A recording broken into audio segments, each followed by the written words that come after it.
కార్యార్థినై వచ్చాను అని చెప్పిన అముదనార్తో రామానుజుల వారు ఇలా అంటున్నారు.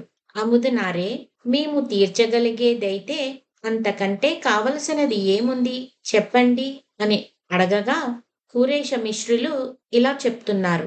మీ సేవ చేస్తే శ్రీరంగనాథుడికి సేవ చేసినట్లే కదా అని అనగా రామానుజుల వారు మళ్ళీ అముదనార్ని, అముదనారే చెప్పండి, మేమేం చేయగలము తమకు అని అడగగా అముదనార్ ఇలా చెప్తున్నారు. మా అమ్మంటే ఎంతో ఇష్టం మాకు. ఆమె పరంపదించి 10 దినాలు గడిచాయి అని చెప్పగా రామానుజుల వారు ఇలా అడుగుతున్నారు. అపర విధులన్నీ సవ్యంగా పూర్తి అయినాయా అని అడగగా అముదనార్ ఇలా చెప్తున్నారు.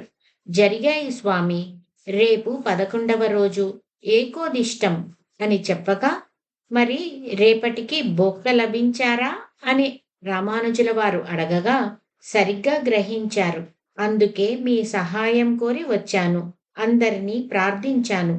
ఏవో కారణాలు చెప్పి ఎవరు భోక్తగా రావటానికి ఇష్టపడలేదు అని స్వామివారికి విన్నపం చేయగా అలానా అని అంటారు రామానుజుల వారు. అముదనార్ ఇలా విన్నపం చేసుకుంటున్నారు. నా మాతృకార్యాన్ని పూర్తి చేసి పెడతారని, తల్లి రుణం తీర్చుకునే అవకాశాన్ని కలిగిస్తారనే ఆశతో మీ దగ్గరకు వచ్చాను అని చెప్పగా రామానుజుల వారు ఇలా అంటున్నారు. అముదనారే, మీ ఉద్వేగమే మీ మాతృభక్తిని చెప్పక చెప్తుంది. ఒక వైష్ణవుడి అవసరాన్ని తీర్చడం కంటే శ్రేయస్సు ఏముంది? మా వంతు సేవను తప్పక అందిస్తాము అని చెప్పగా అముదనార్ ఇలా అంటున్నారు. మీ వద్ద ఎందరో శిష్యులున్నారని విన్నాను. నాకింకెవ్వరూ లభించలేదు. తామే ఇక గతి. తల్లి సేవ చేసుకునే అదృష్టాన్ని ఇవ్వండి అని ప్రార్థించగా అదేం సమస్య లేదు. వెళ్ళి మీరు నిశ్చింతగా ఏర్పాట్లు చేసుకోండి. రేపు సమయానికి స్వామిని పంపిస్తాం సరేనా అని అంటారు రామానుజుల వారు.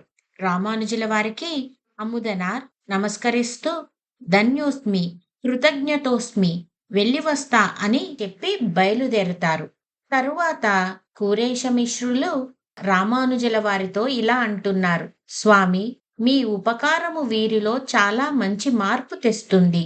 రంగనాథుడు మీ మనస్సెరిగి ఈ సన్నివేశం కూర్చినట్టున్నాడు. అముదనార్ మాతృప్రేమ, విశ్వాసాలు అతన్ని సన్మార్గంలోకి తెస్తున్నాయి. మీరు అనుమతిస్తే భోక్తగా వెళ్లే సేవను నేను ఈ దాసుడే చేస్తాడు అని కూరేశమిశ్రుల వారు చెప్పగా రామానుజుల వారు ఏమంటున్నారో రేపు చూద్దాం.